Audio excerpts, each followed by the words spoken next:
Hi, I'm Jay with User Friendly Paintball, and today we're talking about the Autococker paintball system and specifically reviewing the War Game Products Autococker Trilogy. So, the score up front, hit or miss. This one, I'd say it's a hit. Definitely worth trying out. I won't be keeping the Autococker Trilogy myself, so it won't be a regular item in my inventory. Why do I rate it this way? Stay tuned and find out. Now, the purpose of user-friendly paintball is to help newer players or those who are looking to upgrade their gear to get the most cost-effective solutions that they can. You want to spend your money in the best ways and get what you pay for.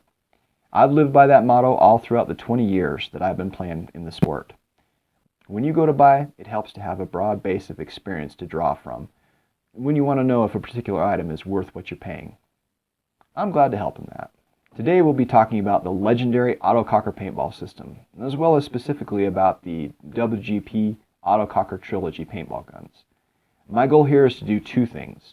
One, help players inexperienced with Autococker to know a little more about it, and two, to help you decide whether you should seek out an Autococker Trilogy and buy it. I am not going into depth about the history and the nuances of autocockers. The autococker has been in the sport for many years, and there's been many variations, and it's a gun with real history, and there are people out there who have done justice to it better than I ever could. If you want to learn about all autocockers, I suggest seeking out a different source.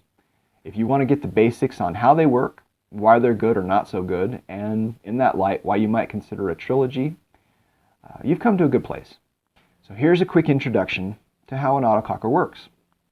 It's a closed bolt system, which means when the paintball gun is at rest before it's fired, the gun's bolt is all the way forward, with a round in the chamber. The bolt of the gun is the part that moves back and forth as the gun is fired, pushing a new paintball to shoot into position and delivering a blast of air to it.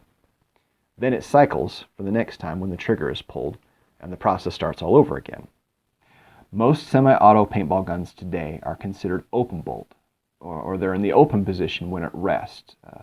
The paintball is ready to be fired. It has to be pushed forward before the air is delivered to it, and it's sent down the barrel. Why is this important, and why are there still some who argue that the autococker is inherently more accurate than other systems on the market? Well, this gets into a pretty common argument over open bolt versus closed bolt that's been going on for years. But in effect, autocockers are said to have a smoother shot and, if well tuned, more accurate delivery than other guns.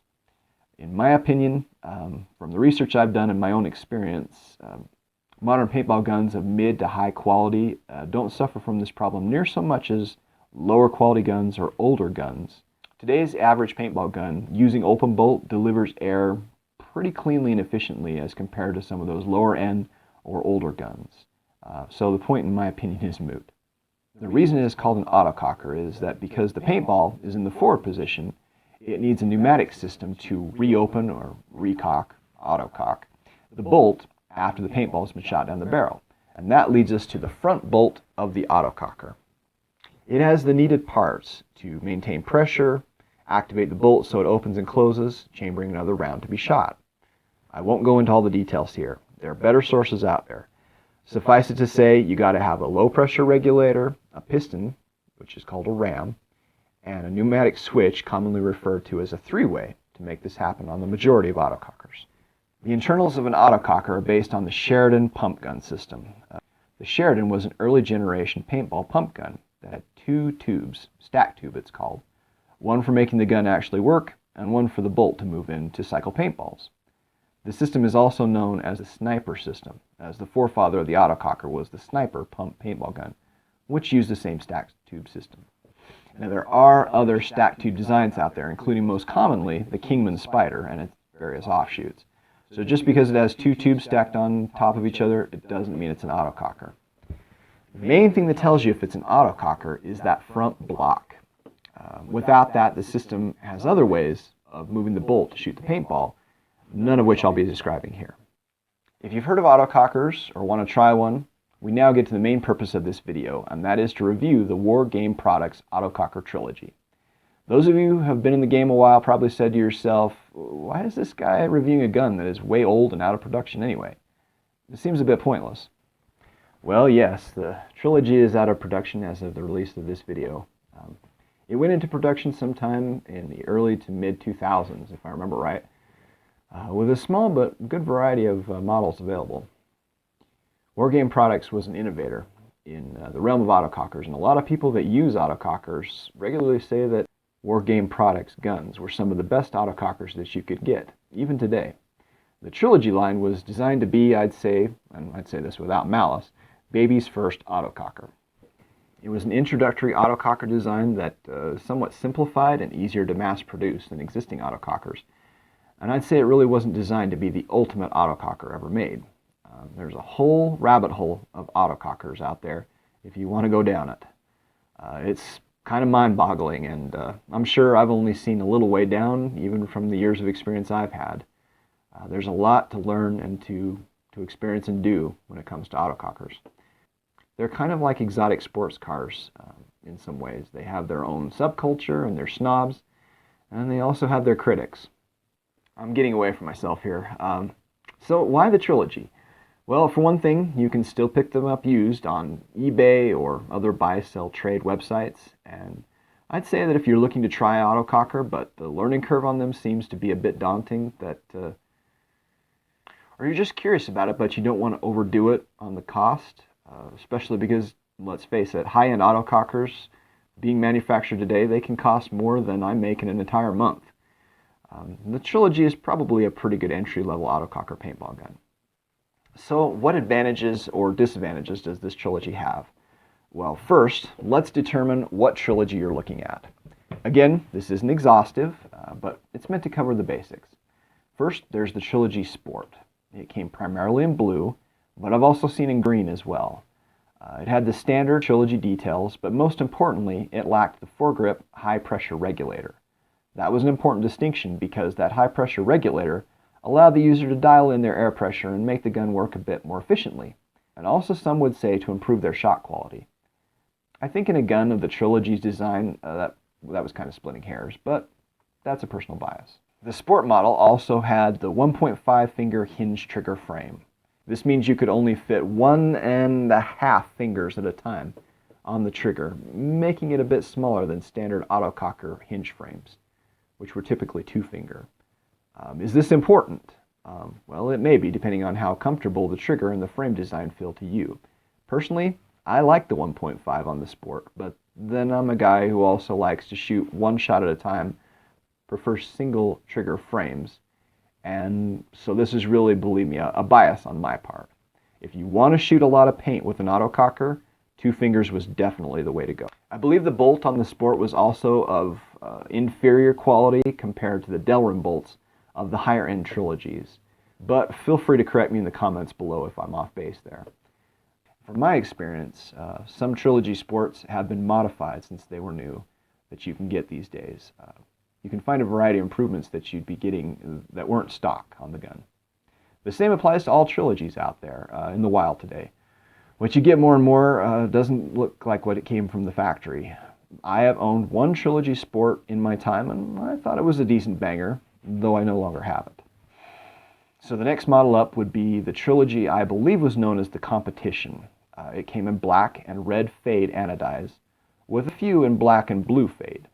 The foregrip featured a decent high pressure regulator. I believe it also came stock in 2-finger trigger frame, though correct me in the comments if I'm wrong. This is actually the only model of Trilogy that I've never personally owned, new or used. I also believe it came standard with a Delrin bolt, a decent upgrade from the Sport, the Competition. It may have also come with a 2-piece barrel from the factory. Again, if you know, put it in the comments. Next came the Trilogy Pro. That is the example I have here, though mind you, this one has been modified from stock. The Trilogy Pro was also the first Trilogy I ever owned, and coincidentally the first semi-auto paintball gun that I ever owned. Proof enough. I played for years with nothing but a pump gun, and I decided to upgrade to a semi, and my local field owner, he is someone I trust, he said, go with the Trilogy. Autocockers all the way. The Trilogy is a good beginner gun, he said.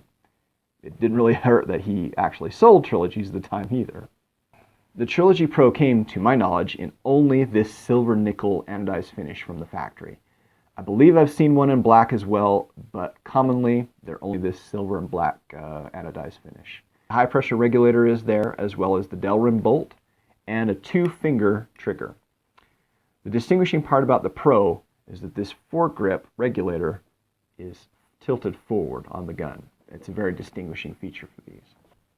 I'm given to understand some players prefer this.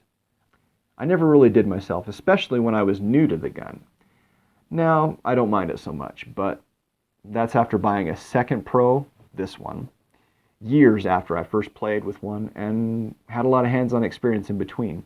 Also, the Pro came from the factory with a 2-piece barrel that had 2 different barrel backs, one for smaller paint size and one for larger. That was .687 and .690 respectively. Last was the Trilogy Tactical. It came in either all black or a speckled green camo.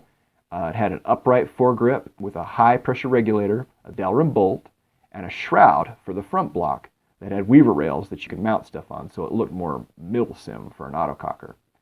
Me, I've owned 2 of these. One brand new as my second semi-auto paintball gun,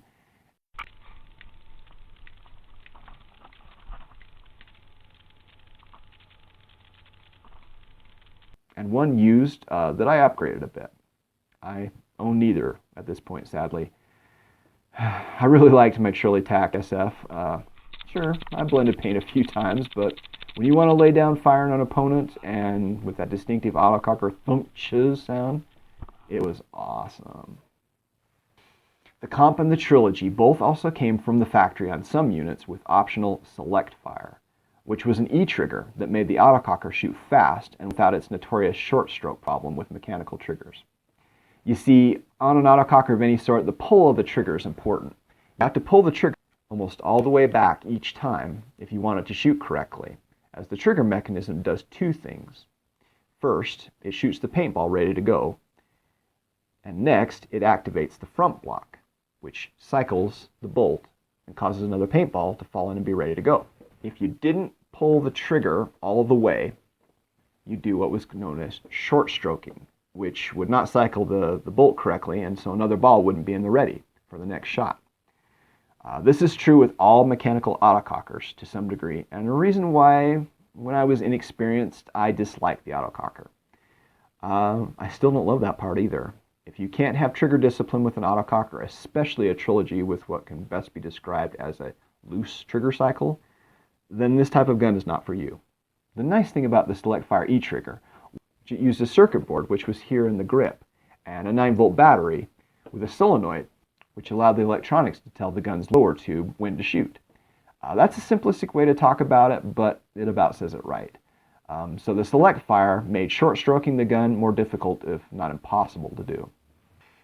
Also, you had multiple modes on the circuit board that you could put it in that made the gun shoot 3-round burst, semi-auto, or full auto. With the Trilogy, you had to open up the grip frame, change those modes, so that was less convenient. But at least it was an option, which when the gun came out was a nice touch. Nowadays, E-triggers are so much more economical for what you get, and with pneumatic solenoid guns that are way fancier and perform way better, but at the time, it was a nice upgrade. Also with the Select Fire was the eyes system, which meant the circuit board had a pair of wires that went through the covers to the area near the bolt where the paintball passed through. If the sensors, which were called eyes, didn't detect the paintball entering the right part of the gun to fire, they'd keep the circuit board from allowing it to fire, even if you pulled the trigger. The idea was to keep from breaking fragile paintballs inside the gun, and thus causing a mess that makes further shooting messy and inaccurate. Some called it blending paint. Another great feature of these guns when they came out. Now, all of these models of Wargame products, autococker trilogies, can still be found through buy, sell, trade websites and also on eBay. Which one you choose is up to how much availability there is and how much you're willing to spend. For a higher end trilogy like a Comp or a Tactical with Select Fire, you may pay dearly. For a while, the lesser trilogies were not too expensive, like the Sport, but due to the recent economic shift in the world, the price of trilogies has gone up all over. And they ain't making them anymore. If you want one, they may not be available if you wait forever. I was lucky to get a second Trilogy Tactical with Select Fire that worked off a buy-sell trade website not too long ago, and it did need a little work to get it fully functioning. I did sell it due to economic needs at the time, and not due to the gun itself. To be honest, I'd own another if I could, though I must confess that I shouldn't. It's becoming a bit of a nostalgia-based unicorn for me these days. This Trilogy Pro, I came upon it was being sold for repairs, and since I had a good amount of experience, I thought I was able to do so, and I added some things that I felt could make it really lean and mean. I will not be going into how to upgrade your Trilogy in this video either, so for that you'll need to look elsewhere, but there are lots of resources. As for the Trilogy itself, now that you have a good basic understanding of Trilogies and what is out there, how would I review it? I say that the Trilogy itself is a good basic autococker. If you want to try one and don't want to get too invested in them, or you want to find something that's fairly easy to maintain. The Trilogy is famous, and by some purists notorious, for having a pneumatic switch known as a three-way that is part of the body of the gun. This is not normal, and many purists say it detracts from what makes an autococker special, which is the ability to tune it to your personal preference and to upgrade it if you can't get it where you want it as it is. This is very true. If you want a gun to tinker on and tune and spend as much time perfecting as you do on the field playing with, a traditional autococker is better than a Trilogy. You can dump hours into a regular autococker in timing and tuning and upgrading and tweaking. But if you want an autococker on a budget and just play more than you tune, the Trilogy is, I'd say, by far the best way to go in this instance. Another thing to consider about the Trilogy is that it has a non-standard low-pressure regulator. The low-pressure regulator adjusts how the bolt cycles and is thus part of the timing of the gun.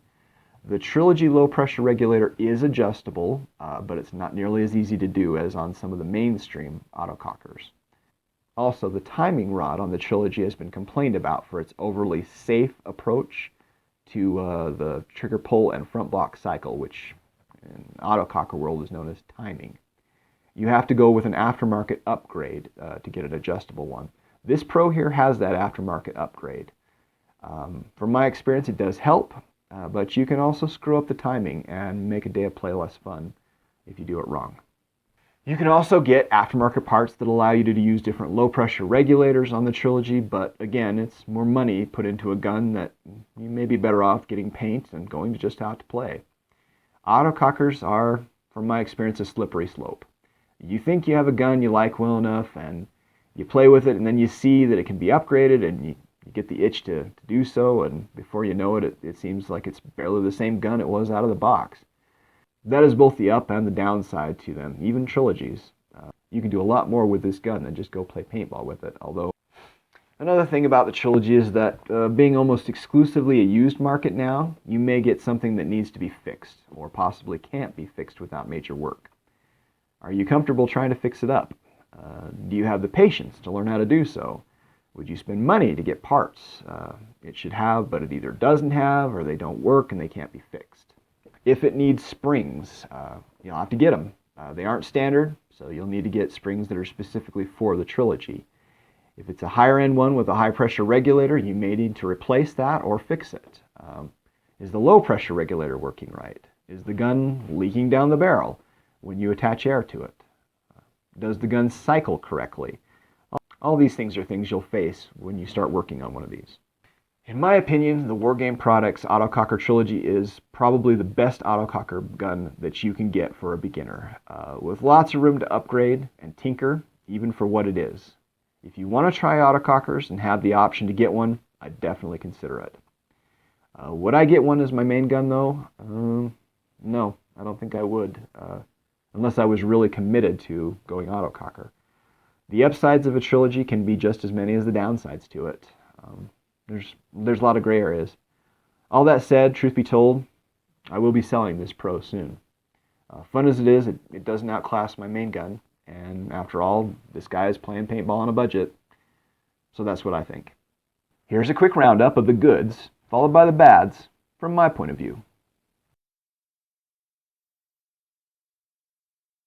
Now you know. Thanks everybody for watching this video. Again, like, follow, subscribe, do good to others, be nice to the cat, wear sunscreen, and go play paintball. Whew, I promised my wife I'd make eggs if she'd let me finish the video. Oh, she's a good woman.